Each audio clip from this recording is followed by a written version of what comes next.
no episódio de hoje eu convidei o Dr. Wellington Martins, médico ginecologista, para um bate-papo sobre fertilização in vitro clássica e ICSI. O Dr. Wellington, ele é diretor clínico da Semear Fertilidade, ele é médico pela Faculdade de Medicina de Ribeirão Preto da Universidade de São Paulo, com mestrado, doutorado e livre docência pela mesma instituição e autor de mais de 600 publicações científicas. E, além disso, ele resumiu bem o currículo dele. Além disso, ele é editor da principal revista de reprodução humana do mundo. Né, Well? Obrigado, Débora. Nem coloquei, eu quis colocar só 3 linhas. É, isso aí. Well, obrigada por você ter aceitado o meu convite. É uma honra enorme falar aqui com você. Eu que te conheço há alguns anos. Então, vamos lá, tá no ar num novo episódio aqui do podcast. Muito obrigado, Débora. Um prazer. Fico muito feliz aqui pelo convite, tá? E estar participando aqui com você. É sempre muito bom te ver esse sorriso, me deixa alegre. Assim, meu final de semana começou melhor. Obrigado, viu, Débora? Well, a gente já falou no episódio anterior que eu conversei com a doutora Ionara sobre infertilidade, né? A gente conversou sobre infertilidade, quando que o casal deve procurar, quando tem que ter um pouco mais de atenção. Então, hoje, eu queria falar com você o que é aquele casal que precisa fazer um tratamento mais complexo. O que seria a fertilização, a ICSI? Porque, em geral, as pessoas acham que tudo é inseminação, né? Um termo genérico que nem a gente usa Danone para falar de iogurte, né? E aí, Well? Vamos lá. Bom, eu nasci de inseminação e faz bastante tempo que foi feita. Eu não vou nem revelar a data, mas era dos primórdios aí da reprodução assistida no Brasil.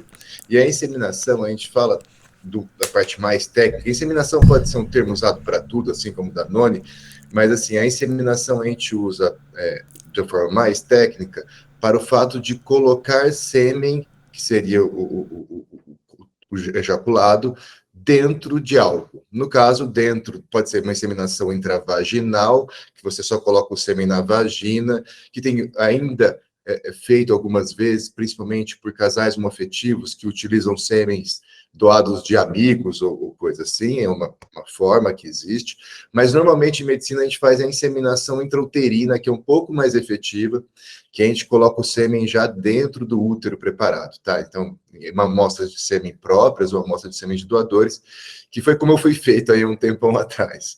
Então, por bastante sorte, mas deu, tá? Essa é uma técnica que tem várias restrições, ela depende que todo o sistema reprodutivo da mulher funcione bem, então a mulher tem que ter um útero adequado, as trompas têm que estar funcionando, mas é uma técnica que acelera, facilita aí o espermatozoide encontrar o óvulo, seja porque faça ovular de 2, 3 óvulos no ciclo, você pode tentar estimular um pouco, para ao invés de sair 1, sair 2, 3, e o sêmen, ao invés de cair na vagina, já os espermatozoides são colocados dentro do útero para facilitar esse encontro aí. Então, eu costumo dizer que uma inseminação dá o mesmo que 6 meses tentando.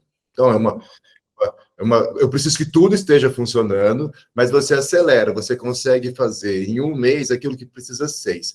E isso parece pouco, mas é muito diferente. Uma mulher, por exemplo, que já está com pressa para engravidar, seja pressa dela mesmo, ou seja pressa porque a idade vai ter um impacto muito importante na chance reprodutiva, se ela falar, eu vou tentar 1 ano naturalmente, ela pode transformar esse 1 ano em 2 meses. E com isso aí ganhar bastante tempo. Vamos dizer, eu quero testar se meu sistema reprodutivo funciona bem. Você pode ficar testando naturalmente 1 ano e meio, 1 ano, 1 ano e meio, ou pode fazer 2, 3 inseminações, e aí você consegue checar aí se o seu sistema reprodutivo funciona bem. Então, é uma forma de acelerar. Tem os custos, exige muito mais do casal, mas é uma forma de se acelerar. Então, tem a vantagem também, que é ganhar tempo. Então, essa é uma técnica mais simples, já desde a década de 70, né, que vem funcionando bem. E depois a gente teve o desenvolvimento de uma técnica um pouco mais complexa, que ela era particularmente importante para as mulheres que a trompa não funcionavam bem. que envolvia tirar os óvulos do ovário através de uma agulha no momento específico. Essa agulha é introduzida dentro do ovário, dentro dos folículos, puxa-se o líquido para tentar se obter o óvulo, e esses óvulos são combinados com espermatozoides no laboratório. Tá? Então, eu vou pegar esse óvulo que eu extraí de uma forma invasiva, com uma agulha. Essa agulha, no início, nos primórdios da fertilização in vitro, era feita uma introdução via abdominal. Tá? Depois, com o avançar do tempo, e principalmente o avançar da ultrassonografia, hoje, modernamente, todo mundo faz uma punção frequentemente transvaginal, exceto em situações muito ímpares, que você não consegue acessar por via transvaginal, mas o acesso faz pela vagina. Vendo por ultrassom, a gente introduz a agulha dentro dos folículos que estão dentro dos ovários, puxa o líquido. Esse líquido é combinado com os espermatozoides. Forma-se o embrião no laboratório, e depois vou e coloco esse embrião dentro do útero, vencendo, então, um passo que era fundamental, que era a função das trompas, que é levar o óvulo lá do ovário, da cavidade abdominal, até dentro do útero. Tá? E é nas trompas que acontecia a fertilização. Então, eu tirava essa etapa das trompas, que é onde ocorre a fertilização, e transportar o embrião para o útero, e jogo isso para o laboratório. Tiro os óvulos, combino com os espermatozoides, aguardo uma evolução do embrião, e depois de alguns dias a gente colocava dentro do útero. E aí muitas mulheres que tinham uma função tubária prejudicada, seja por endometriose, seja por cirurgias, seja por infecções, por exemplo, clamídia, não tinham chance de engravidar, conseguiam engravidar, tá? Então esse foi um passo importante. E a fertilização in vitro também, assim como a inseminação e até mais, permite acelerar muito a gravidez, tá? Então, se uma mulher normalmente produz um óvulo por ciclo, numa fertilização in vitro pode produzir uns 20, com isso formar vários embriões, e aí o potencial reprodutivo de 2 anos, às vezes você consegue num mês, tá? Dependendo aí da reserva ovariana da pessoa.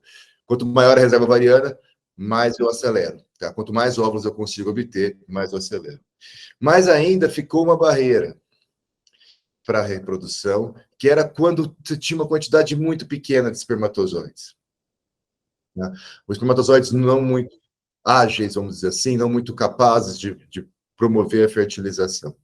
E aí, na década de 90, se criou uma técnica especial em que, com o uso de uma agulha, os espermatozoides são injetados, até hoje, muitos são injetados dentro do óvulo. E aí, mesmo com uma quantidade muito pequena de espermatozoides, você consegue levar a fertilização e a produção de embrião. Então, é uma fertilização in vitro, mas ao invés de a gente chamar ela de a FIV, que a gente chama, ao invés de ser a FIV tradicional, essa seria, então, a FIV com injeção intracitoplasmática de espermatozoide, ou ICSI, a FIV com ICSI, porque muitas vezes chamado ICSI apenas. E o restante tudo igual, colhe os óvulos, mas ao invés só de misturar no líquido, deixar os óvulos com o líquido junto com os espermatozoides de um dia para o outro, eu injeto dentro do óvulo, aguardo formar o embrião, e aí depois de alguns dias eu coloco no útero. E com isso a gente conseguiu vencer uma grande parte aí das dificuldades para ter filho. Obviamente não é perfeito, tem muitos casais que mesmo com essas técnicas não vão conseguir ter filhos com os próprios gametas, tendo que recorrer a gameta doado, que aí também é uma outra parte de reprodução assistida, que é quando mesmo com essas técnicas há dificuldade de engravidar, o casal também pode optar por material biológico doado, seja óvulos, sejam espermatozoides, tem que ver o que está bloqueando, dificultando mais aí a formação dos embriões, combina no laboratório, forma o embrião e coloca no útero. Ou ainda, a gente tem os casais que fizeram tratamento, tiveram seu filho, mas têm embriões excedentes, não querem utilizar porque já completaram a sua família, já atingiu o planejamento familiar. Esses embriões ficam criopreservados no laboratório e eles decidem doar para outros casais. Tá? E aí pode ser utilizado tanto por casais quanto por pessoas fazendo produção independente. E ainda hoje a gente tem mais coisa, né, Débora, que foi evoluindo os novos conceitos de família. Então a gente tem, ainda dentro do conceito normal, a gente ainda temos o útero de substituição. Quando a mulher perde o útero, ou, por exemplo, tem uma gravidez que seria muito arriscada por uma condição de saúde dela, que ela não deve engravidar, pode ter normalmente no Brasil, um parente de até 4º grau seria o mais indicado, mas também pode ser outras situações, que pode decidir engravidar por essa pessoa. Então, a gente usa os gametas do casal que quer ter filho, ou mesmo doados, e coloca o embrião formado no útero da pessoa que aceita engravidar. E aí consegue um filho. Tá? Então, também, mesmo sem útero, dá para ter filho. E também temos hoje 2 mulheres, por exemplo, querendo ter filhos. Isso também é possível. E basta usar o material biológico doado, que a gente falou que também é uma outra forma de reprodução. A gente pode, inclusive, usar óvulo de uma, combinar com o espermatozoide, formar o embrião e colocar no útero da outra, que a gente chama de uma gestação compartilhada. Tá? Então, isso também é possível. Ou pode ser que a mesma que gerou o gameta engravide. Então, isso é decisão totalmente do casal. Vai depender também das questões biológicas. Melhor usar o óvulo da mais jovem, melhor a mais, com maior saúde engravidar, porque a gravidez é um estresse para o corpo. Tá? Então, são coisas que têm que ser pensadas do ponto de vista médico. E também tem a questão do desejo. E mesmo produções independentes. Mulher querendo fazer produção independente, usando sêmen doado, ou usando embrião doado. Homem querendo fazer produção independente, mas ele precisa da ajuda de alguém para engravidar também, geralmente usando o próprio sêmen, óvulo doado. Então, hoje, vamos dizer, dá para fazer, dá para se ter filho aí em diversos cenários de família. Hoje que a gente tem essa família plural, não é mais só o homem com a mulher, com os filhos, a gente tem várias situações, e para todas elas, para muitas delas, dessas novas conceitos de família, a fertilidade natural não é possível, e aí dá para se recorrer também à reprodução assistida. Então, ela surgiu aí na década de 80, tá? Vamos dizer, no comecinho da década de 80, 78 estava nascendo primeiro, mas mais fortemente na década de 80 a fertilização começou para suprir a dificuldade de ter filhos, principalmente da tronco. Década de 90, com a ICSI, começou a gente a poder tratar fator masculino de forma mais efetiva, e agora tem os gametas doados, e agora também a gente tem congelamento de óvulo, congelamento de tecido, congelamento de sêmen. Também o congelamento é uma outra coisa que favorece aí o planejamento familiar, principalmente o congelamento de óvulos, né, Débora, que não é tão falado assim, mas as mulheres hoje estão postergando cada vez mais a idade do primeiro filho, da primeira gestação. Com isso, aumenta o risco de enfrentarem dificuldades para ter filho e de ter que recorrer ao uso de óvulo doado, que a gente já comentou aqui, para conseguir o filho. E a melhor pessoa para doar o óvulo para ela é ela mesma do passado. Então, uma estratégia hoje é: você pode congelar óvulos quando é bem jovem, quanto mais jovem, melhor, 25, 30 anos, e para não usar. É um seguro, né? Que a gente não quer usar, que nem seguro de carro, de casa, a gente paga para não usar, né? Principalmente de vida, que a gente não quer usar. Ah, sim, de vida, a gente, Beleza, então assim, a gente divide em técnica de baixa complexidade, que no caso é inseminação, ou relação sexual programada, e as técnicas de alta complexidade, porque vão precisar de um laboratório, né, que no caso seria a fertilização clássica e a ICSI. Eu costumo falar para as pacientes que assim, que a fertilização clássica tem que ter uma indicação para ela, né? Então, o que também manda muito é a concentração de espermatozoides do parceiro ou do sêmen doado, enfim, do espermatozoide que for usado, e a gente pega um óvulo e joga um punhadinho de espermatozoide em cima e deixa a natureza agir. E a diferença com a ICSI é a embriologista pega o óvulo e separa o espermatozoide, que na visão dela é o melhor, e injeta como se fosse uma injeção dentro do óvulo, e aí é o mesmo passo, a gente espera o dia seguinte para ver se fertilizou ou não. E aí que se acabou sendo, entre aspas, um acidente no laboratório, acho que em 92, né, Well? Que sem querer alguém fez isso e deu certo, né? E isso quebrou essa barreira para aqueles homens que já tinham feito vasectomia e mudaram de ideia, ou para alguns fatores masculinos mais graves, em que a fertilização clássica, o espermatozoide não tinha esse potencial de fertilizar o óvulo. E a indicação, então, de FIV e ICSI são as mesmas?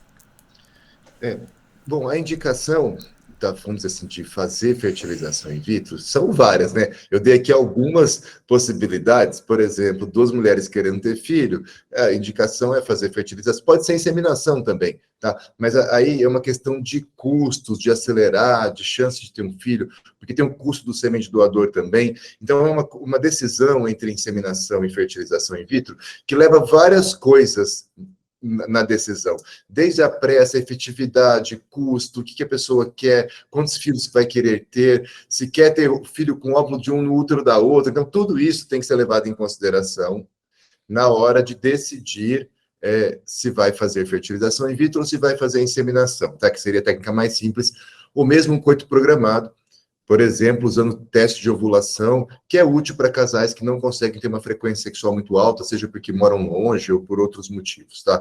Então, a gente tem, você colocou muito bem, o coito programado, que tem várias formas. O mais simples seria fazer teste de ovulação e ter relação sexual quando dá positivo, tá? Para monitorizar por ultrassom estimulada, para fazer um pouco mais complexo que isso, e a inseminação. Mas a decisão entre eles não é, assim, tem os clássicos, então a mulher que a trompa não funciona, fez uma laqueadura, tá?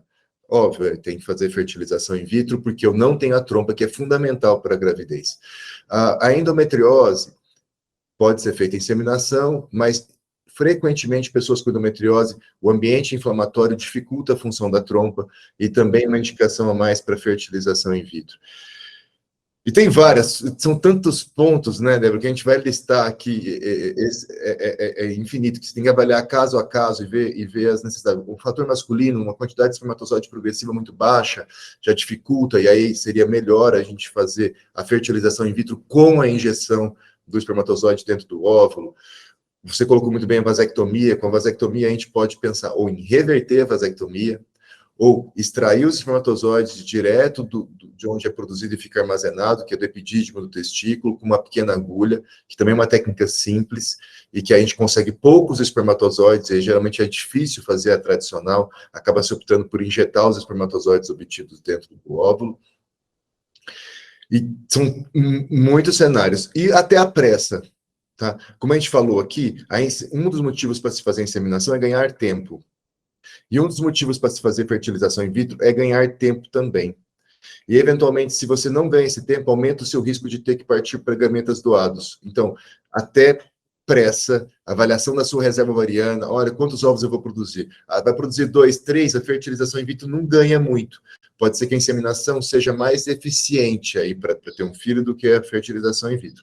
Mas se a reserva ovariana for boa, eu vou produzir 20, 30 óvulos, já crescem as vantagens da fertilização in vitro, porque eu produzo, sei lá, 15, 20, 30 óvulos de uma vez, eu acelero muito a chance de ter um filho, comparado aí com a gravidez natural ou com as técnicas de baixa complexidade.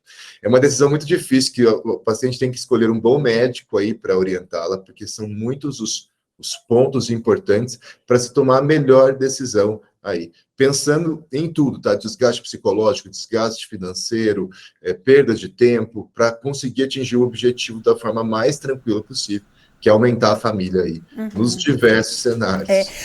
Então, assim, em relação a FIV e ICSI, porque a gente vê, às vezes, o casal acha que a ICSI vai dar uma chance maior de bebê em casa, né? E a gente sabe que aqui no Brasil é feito muita ICSI.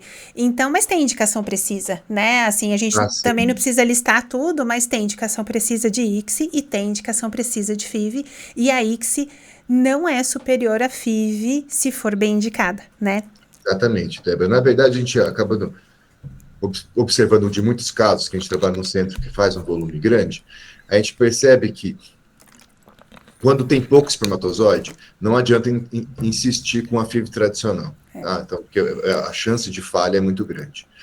Mas quando eu analiso os casais que têm uma quantidade boa de espermatozoide, muitos têm um resultado semelhante com a FIV tradicional com a ICSI. Porém, alguns têm um resultado muito melhor com a FIV tradicional do que a ICSI. Isso pode ser porque esses óvulos não suportam bem, os óvulos daquela mulher não suportam bem a manipulação adicional necessária para a ICSI, que é o fato de introduzir uma agulha dentro dele, e com isso, depois desse dano que é introduzir a agulha, ele não consegue evoluir bem para embrião, tá? Não fertiliza bem, não evolui bem para embrião. E eu tenho o contrário. eu tenho o óvulo, que talvez tenha a casca mais dura, e que o espermatozoide, mesmo tendo uma boa quantidade de espermatozoides, os espermatozoides não conseguem fertilizar aquele óvulo, não conseguem formar um embrião. E é não dá para prever isso. E aí, esses casos, acaba tendo um resultado melhor com a ICSI. De trabalhos que a gente tem no mundo até hoje, o resultado tende a ser um pouco melhor com a FIV tradicional. Mas eu tenho certeza que para os casais onde a FIV tradicional vai mal e a ICSI vai bem, é muito melhor fazer a ICSI, e o contrário também, tá? E a gente tem vamos dizer assim, uma pequena preocupação a mais com a ICSI, porque toda manipulação adicional, às vezes, pode trazer alguns riscos a mais, tá? Então, ficar introduzindo uma agulha dentro do óvulo, se isso não for necessário, melhor evitar, deixa da forma mais natural possível. Eu costumo dizer que é igual comparar cesárea com parto vaginal, tá? O parto cesariano para o parto vaginal. Para muitas pessoas, o parto vaginal vai ser muito melhor. Para algumas outras pessoas, a cesariana vai ser muito melhor. A vantagem é que tem coisas que a gente nota, mas tem alguns momentos que a gente não vai notar. E nesses cenários, assim, a gente tem que acabar testando essas duas formas. Então, se não existe nenhuma indicação, assim, ó, não tem nenhum fator restritivo, a semiária a gente sempre tenta deixar a FIV tradicional, porque tem menor manipulação, e os resultados são até discretamente melhores, tá? Mas não é por isso que quando eu me enfrento a uma barreira, ou quando tem poucos espermatozoides, aí que se funciona muito bem. Lembrando que no mundo, eu acho que 70%, 80% dos ciclos de reprodução assistida, de fertilização in vitro, são feitos com injeção. Era para ser 10%, 20%, mas isso foi mudando, porque fica mais prático você fazer tudo isso, tá? Mas acaba prejudicando alguns casais que têm um resultado muito melhor com a FIV tradicional. Uhum. E aquele casal que chegou por alguma forma, eles querem ter filho e tem indicação de fazer uma técnica de reprodução de alta complexidade. Demora muito? Eles perguntam bastante pra gente, né? Como que demora? Ah, é um mês? São 6 meses? Enfim, mais ou menos assim um ciclo, né? Como que seria? É rápido, tá? É rápido. Eventualmente, você precisa de alguns exames, mas que podem ser feitos em pouco tempo, que são as exigências dos órgãos reguladores para doenças infecciosas. Mas o tratamento em si, entre começar e conseguir os óvulos, demora uns 12 dias, tá? Então, esse é o período inicial de tratamento. E depois tem que colocar o embrião dentro do útero. Então, primeiro é conseguir os óvulos. Vamos dizer, são 2 etapas, né? Eu consigo os óvulos, combino com os espermatozoides para formar os embriões.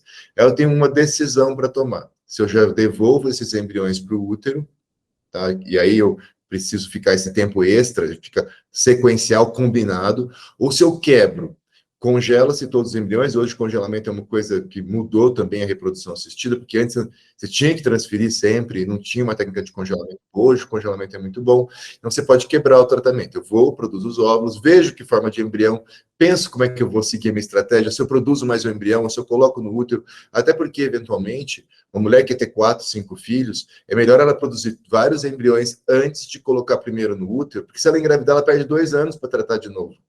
E aí faz mais sentido produzir mais embriões. Então, antes de colocar a primeira vez no útero. Então, hoje a gente tem essa divisão. Se eu for considerar só a primeira etapa, uns 12 dias, mais alguns dias de recuperação, sendo essa recuperação mais difícil, mais demorada para quem produz muitos óvulos, tá? Porque o corpo precisa de um tempo para se recuperar.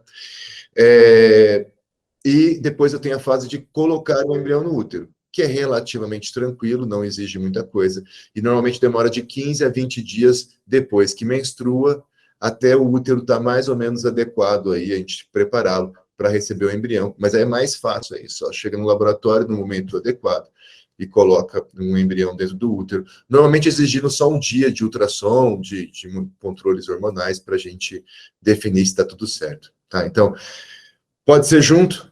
E aí você junta 2 a 6 dias depois que a gente obtém os óvulos, a gente coloca os embriões de volta no útero, normalmente mais em torno de 5, 6 dias, ou congela, e aí a pessoa pode colocar no útero depois de 1 ano, 1 mês, 1 ano, 2 anos, 3 anos. O recorde são 26 anos que o embrião ficou congelado antes de virar um bebê. É. E excelente. E aí, Well, às vezes as pessoas acham que fertilização é 100% de chance de sucesso, né? E que não vai ter aborto e que não vai ter gravidez na trompa, mas não é bem assim, né? A gente é uma espécie de animal subfértil e as técnicas de reprodução de alta complexidade, eles dão um upgrade, assim, de mais ou menos uns 15%, contando uns 20% que a gente tem por mês, né? Uma mulher mais jovem. É. Eu ainda falo assim, que a gente costuma falar muito quando uma coisa tem dois lados, que é 8 ou 80. Né? É. Isso é muito 8, isso é muito 8 ou 80. Na reprodução assistida, é mais diferente que isso ainda. Lembra que eu falei de acelerar também, de se eu produzir muitos embriões, a chance é diferente. Então, a gente tem dado bem contundente que uma mulher de menos de 30 anos, que consegue produzir mais que 20 óvulos, se eu colocar todos esses óvulos para fertilizar e formar vários embriões, a chance dela conseguir uma gestação desses embriões formados é maior que 90%. Beira aí o 90%. A mulher tem que ter menos de 30 anos e tem que produzir mais de 20 óvulos. Entretanto, se eu chego na de 41, 42 anos, que produz menos de 5 óvulos, a chance cai para 2%. Então, a reprodução é de 2 a 90. E quando eu considero mulheres com mais de 45 anos, a chance é menor que 1%, geralmente menor que 0,5%, tá? Aos 45 anos em diante. Então, é menos de 0,5% até 90% de chance de sucesso, não com um mês, não com uma transferência, de sucesso aí, com os embriões formados de um ciclo. Quanto à gravidez nas trompas, você colocou muito bem, na fertilização in vitro, a chance disso acontecer é de 1%. Perdas gestacionais vai depender muito da idade da mulher também, tá? Então, o risco de perda gestacional é em torno de 10, 15% de uma mulher aos 30 anos, quando ela engravida, subindo aí para 40, 50% em torno dos 40, 45 anos de idade, quando ela engravida. Então, o risco de perda, a idade da mulher é o principal fator aí para o risco de perdas gestacionais. E a reprodução assistida não consegue melhorar muito isso, tá? Esse é um ponto que a gente tem. Temos só uma estratégia que pode ajudar a reduzir um pouco de risco de perda das mulheres com idade maior que 40 anos e também reduzir o risco de síndrome de Down, que também é uma outra parte da medicina reprodutiva, que é fazer análise genética do embrião antes de colocá-lo no útero, contar os cromossomos dele para ver se tem cromossomo sobrando ou faltando. A gente sabe que essa é uma condição muito ligada aí com a idade da mulher. Um em cada, vamos dizer, 25% dos embriões tem número alterado de cromossomos aí, quando produzidos de mulheres de óvulos de mulheres com menos de 30 anos, chegando a 90% quando produzidos de óvulos aí de pessoas que têm 45 anos ou mais, tá? E essa análise genética, né, não aumenta a chance de ter um filho, mas ela reduz aí o risco de perder, e reduz o tempo até engravidar quando tem uma proporção alta de embriões alterados, porque ao invés de colocar no útero e esperar para ver se dá certo, você descarta esses embriões e usa só os embriões com resultado normal. Então, uma ferramenta aí que a gente pode utilizar, mas não muda aquele número que eu falei no início, que é de menos de 0,5% com mulher com mais de 45 anos tentando um tratamento, e para 90% quando a mulher tem menos de 30 e consegue produzir mais que 20 óvulos por ciclo. Ótimo. Ô, El, você quer deixar algum recadinho para quem está ouvindo a gente? Eu quero. Primeiro, eu queria agradecer, Débora, de novo você. Um prazer aqui estar conversando contigo. E o recado para quem está escutando é não postergar. Eu acho que é tentar fazer uma consulta com um médico que se confia bem, para fazer um planejamento familiar adequado, para conversar sobre os efeitos de postergar a maternidade, se você está querendo postergar. E se você já está querendo ter filho, também conversar sobre as técnicas todas existentes, para não deixar atrasar demais. Porque, como eu acabei de colocar aqui, a idade da pessoa que gera os ovos, da mulher que quer engravidar, é um fator aí muito importante para a chance de sucesso. E se atrasar muito, vai conseguir ter um filho, mas frequentemente acaba tendo que recorrer ao uso de óvulos doados. E atrasar a maternidade também não é bom, né? Porque a pessoa quer ter um filho agora, o ideal é ter um filho agora. Muitas frustrações, ficar perdendo muito tempo. A gente pega os casais, ficaram tentando anos e anos, cada menstruação é um sofrimento. Eu acho que não precisa disso hoje em dia, tá? Dá para a gente recorrer às técnicas que existem, não são perfeitas, mas são boas e conseguem fazer com que muitos casais consigam aí o seu filho. Obrigado, viu, Débora? Obrigada a você de novo, El, por aceitar o convite. E aonde que o pessoal consegue te encontrar fisicamente e na rede social? Você deixa aqui o local pra gente? Fisicamente, eu fico na Semear em Ribeirão Preto, tá? Assim, eu não faço mais atendimentos, mas eu trabalho em parceria com muitos médicos que trabalham com a gente lá na Semear, então eu estou sempre em contato. Então, mais para os médicos, assim, nas redes sociais, eu estou sempre no WhatsApp. Não, mas tem o Instagram da Semear, né? Instagram, tenho, é w.semear, tá? @ w.semear, é meu Instagram. Obrigado, viu, Débora? Um beijo. E tem no Facebook também, mas eu não uso muito. Well, adorei, um abração aí. Eu que adorei. E obrigado. Logo a gente faz outra. Beijão. Tchau, tchau. Beijão. Até. Tchau, tchau. Muito obrigada por ouvir esse podcast. Se for útil para você esse episódio, compartilhe com os amigos e nos siga na sua plataforma favorita para você ficar por dentro de todos os assuntos do podcast Saúde da Mulher em Pauta.